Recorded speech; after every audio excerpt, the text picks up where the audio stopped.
Hi ladies and gentlemen, and welcome to ITSnippets. This is episode 5 of our Learn to Read Code series. Again, another reshoot due to several episodes having my mic freak out and not really being that audible.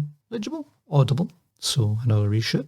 In this one, what we're going to do is we're going to take these statistics here and we're actually going to populate them with global variables. So I'll be taking you through that, how to create a date and have it displayed correctly, or set a date and have it displayed correctly, and we'll see what else I feel like doing or how long that actually takes.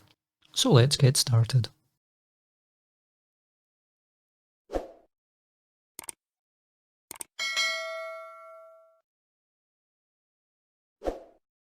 All of these things here will have to have defaults set. I've put most of the defaults in here at the moment. However, I would rather have them updated with global variables. So in order to do that, we just need to double click on our form, and after the end class, just hit return a couple of times.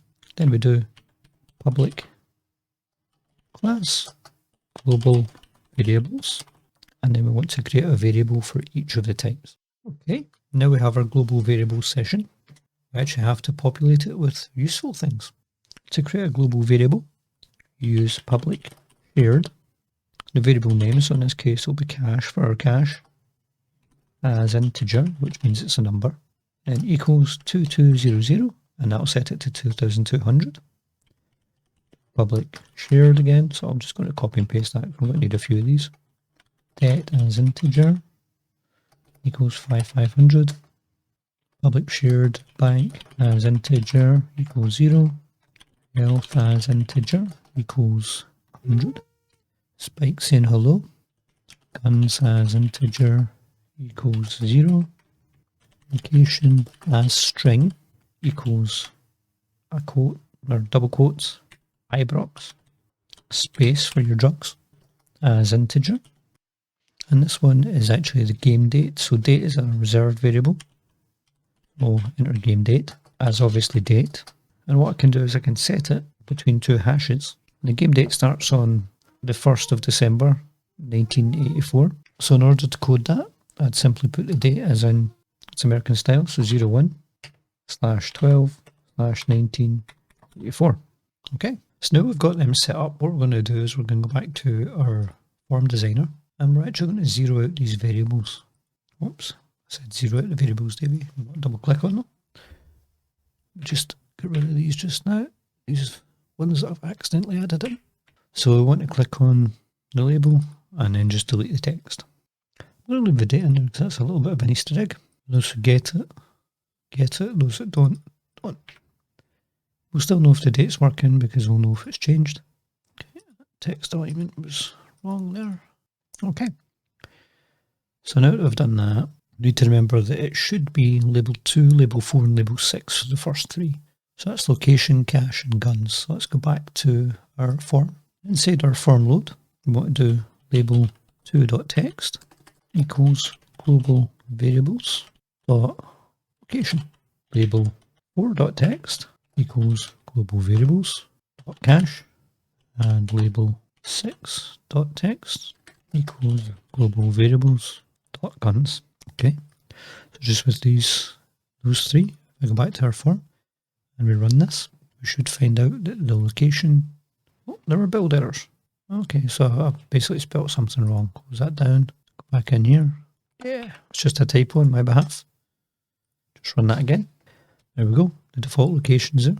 Money's there. The guns are there. Health is still set to 0, which is interesting. It should have been deleted. Let me just fix that. Okay. So the next ones should be labeled 8 and 10. So 8 is date, 10 is det. So what I'll do is I'll just copy one of these in total and add 2 more in. So label 8 should be game date, and label 10 should be det. Again, we jump back and test this. So we should see the date change to 1984, which it did, and the det go to 5,500. That's cool.